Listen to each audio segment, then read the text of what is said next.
पाकिस्तान के कराची शहर की एक शांत कॉलोनी में आधी रात का वक्त था। कमरे की हल्की पीली रोशनी में एक आदमी टेबल पर झुककर कुछ कागजों को बेहद तेजी से पढ़ रहा था। उसके चेहरे पर घबराहट साफ दिखाई दे रही थी, क्योंकि वह बार बार कमरे के दरवाजे की तरफ देख रहा था। उन कागजों में पाकिस्तान आर्मी की आने वाली सैन्य गतिविधियों से जुड़ी बेहद संवेदनशील जानकारियां मौजूद थीं। कुछ ही देर बाद उसने उन जानकारियों को छोटे छोटे कोडेड शब्दों में लिखा और फिर एक सीक्रेट चैनल के जरिए सरहद के उस पार भारत की खुफिया एजेंसी रॉ तक पहुंचा दिया। लेकिन उस आदमी की सबसे बड़ी खास बात यह थी कि वह पाकिस्तान आर्मी के मिलिट्री अकाउंट्स डिपार्टमेंट में मेजर के पद पर तैनात था, जहां से फौज की ट्रूप मूवमेंट्स, बजट, हथियारों की सप्लाई और बॉर्डर पर तैनाती की हर गोपनीय डिटेल उसके हाथ में आती थी। अब आप सोच रहे होंगे कि पाकिस्तान आर्मी का एक मेजर आखिर भारत की खुफिया एजेंसी रॉ को इतनी बड़ी जानकारी क्यों भेज रहा था। क्या वह देशद्रोही था या फिर कोई और राज्य था? तो यहां पर आपको जानकर हैरानी होगी कि वह आदमी कोई पाकिस्तानी नहीं बल्कि भारत का एक बेहद साहसी जासूस था, जिसका नाम था रविंद्र कौशिक। लेकिन आखिर एक साधारण भारतीय युवक पाकिस्तान आर्मी के मिलिट्री अकाउंट्स डिपार्टमेंट में मेजर कैसे बन गया? उसने अपनी पहचान कैसे बदली? अपनी पूरी जिंदगी, परिवार, धर्म और नाम तक क्यों मिटा दिया? और आखिर उसके साथ ऐसा क्या हुआ कि वह हमेशा के लिए पाकिस्तान की जेलों में गुमनाम हो गया, जहां कोई तिरंगा नहीं, कोई सम्मान नहीं, सिर्फ अकेली मौत। इस कहानी की शुरुआत होती है राजस्थान के श्रीगंगानगर शहर से। 11 अप्रैल 1952 को रविंद्र कौशिक का जन्म एक साधारण लेकिन देशभक्त परिवार में हुआ था। उनके पिता J.M. कौशिक भारतीय वायुसेना में अधिकारी थे। बॉर्डर एरिया होने की वजह से बचपन से ही रविंद्र पाकिस्तान की हवाएं, दोनों देशों की संस्कृति और भाषाएं महसूस करते थे। वे पंजाबी और बागडी दोनों बोल लेते थे। बचपन से ही रविंद्र पढ़ाई में काफी तेज थे और साथ ही उन्हें थिएटर और स्टेज एक्टिंग का भी बहुत ज्यादा शौक था। SD बिहानी PG कॉलेज से B.Com करने के बाद कॉलेज के दिनों में वह कई नाटकों में हिस्सा लिया करते थे और अलग अलग किरदारों को इतने शानदार तरीके से निभाते थे कि देखने वाले भी उनकी एक्टिंग के कायल हो जाते थे।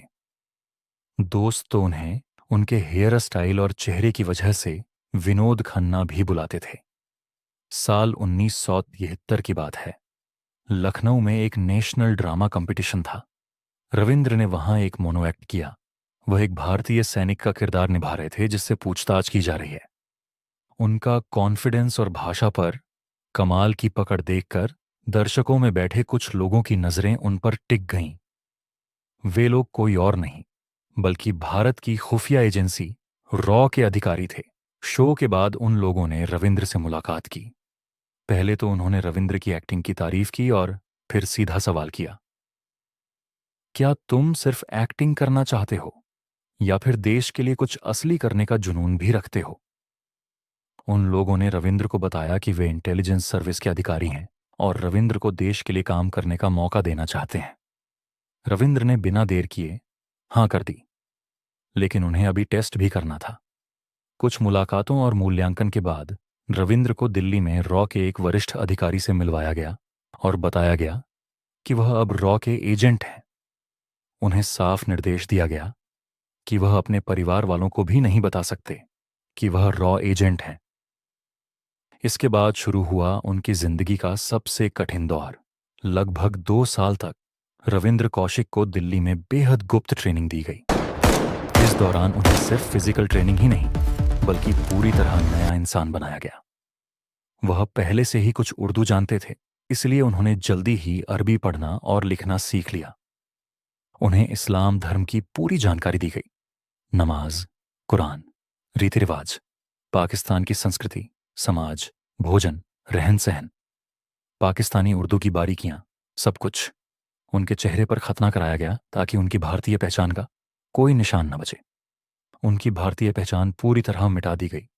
कोई पुराना रिकॉर्ड नहीं बचा, कोई फोटो नहीं, कोई दस्तावेज नहीं। अब रविंद्र कौशिक की जगह एक नया इंसान जन्म ले चुका था जिसका नाम था नबी अहमद शाकिर। एक ऐसा शख्स जो अब इस्लामाबाद का निवासी था, जिसके पास पाकिस्तानी बर्थ सर्टिफिकेट था, मैट्रिक की सर्टिफिकेट थी और पाकिस्तानी पासपोर्ट था। साल 1975 में रविंद्र कौशिक अपनी इस नई पहचान के साथ पाकिस्तान पहुंच गए। कल्पना कीजिए उस पल को। एक युवक जो अपने माँ बाप को आखिरी बार देख रहा है, लेकिन कुछ नहीं बता सकता। उसने परिवार को बताया कि वह दुबई में नौकरी कर रहा है। माँ को चिंता न करने को कहा। कोई गले लगाना नहीं, कोई आंसू नहीं, सिर्फ एक मिशन। वहां पहुंचने के बाद उन्होंने कराची यूनिवर्सिटी में दाखिला लिया और एलएलबी की डिग्री पूरी की। धीरे धीरे पाकिस्तान के समाज में पूरी तरह घुल मिल गए। कोई भारतीय एक्सेंट नहीं, कोई पुरानी याद नहीं। वे अब पूरी तरह नबी अहमद शाकिर थे। कुछ ही समय बाद उन्होंने पाकिस्तान आर्मी के मिलिट्री अकाउंट्स डिपार्टमेंट में आवेदन किया। रॉ के वरिष्ठ अधिकारियों ने इस आइडिया को यह कहते हुए ठुकरा दिया था कि डॉक्यूमेंट वेरिफिकेशन के दौरान रविंद्र की असली पहचान पकड़ी जा सकती है। लेकिन रविंद्र ने इसके बावजूद आवेदन कर दिया, परीक्षा पास की और पाकिस्तानी सेना में नौकरी हासिल कर ली। यह वही पल था जब भारत की खुफिया एजेंसी रॉ का एक एजेंट पाकिस्तान की सेना के अंदर प्रवेश कर चुका था।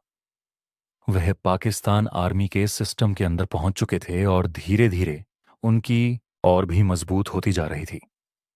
इस दौरान रविंद्र की मुलाकात एक लड़की से हुई। नाम था अमानत। वह खुद एक पाकिस्तानी सैनिक की बेटी थी। रविंद्र ने इस्लामाबाद में ही अमानत से शादी कर ली।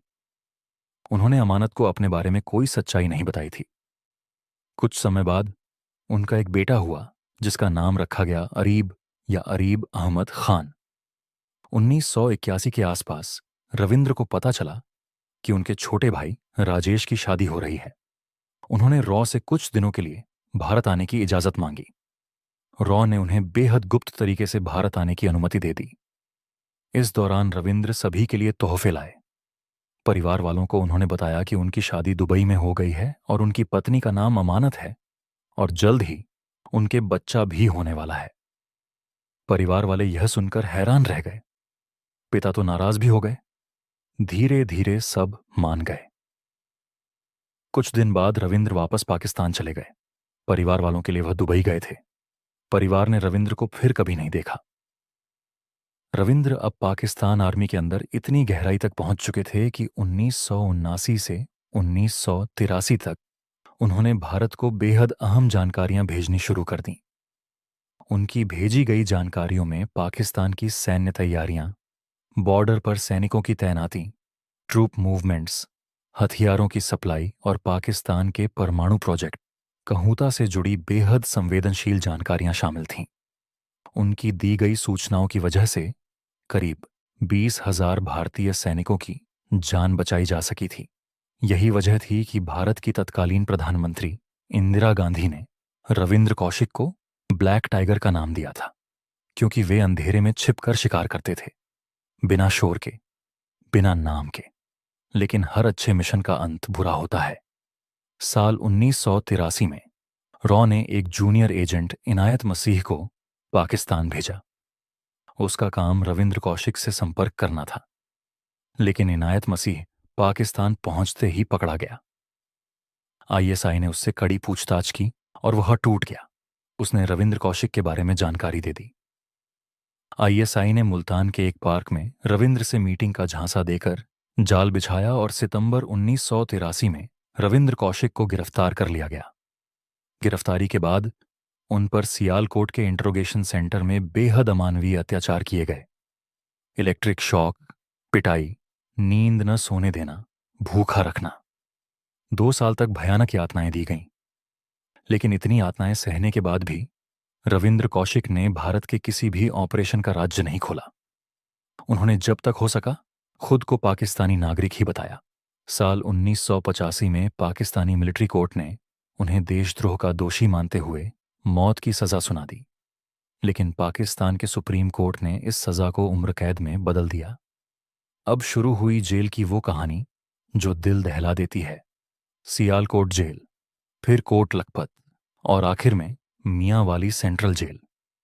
16 साल तक वे इन जेलों में सड़ते रहे। वहां से उन्होंने चुपके से अपने परिवार को चिट्ठियां भेजीं। एक चिट्ठी में लिखा था, क्या भारत जैसे बड़े देश के लिए कुर्बानी देने वालों को यही मिलता है?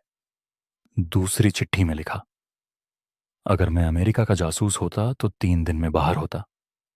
तीसरी चिट्ठी में लिखा, मैंने देश के लिए सब कुछ त्याग दिया, लेकिन क्या यही इनाम है? उन्होंने ऑल इंडिया रेडियो के एक कार्यक्रम में एक गाने की मांग भी भेजी, आशा सिंह मस्ताना का गाना, जो मेरी अर्थी उठा के। वह गाना उनके लिए बजाया गया।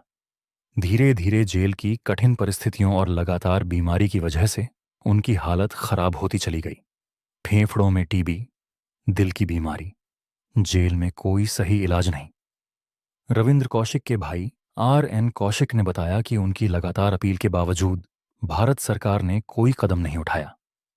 डिप्लोमेटिक कारणों से भारत सरकार ने यह साफ करने से इनकार कर दिया कि रविंद्र कौशिक उनके एजेंट थे। और फिर 21 नवंबर 2001 को महज 49 साल की उम्र में पाकिस्तान की मियांवाली जेल में ही इस महान जासूस ने आखिरी सांस ली।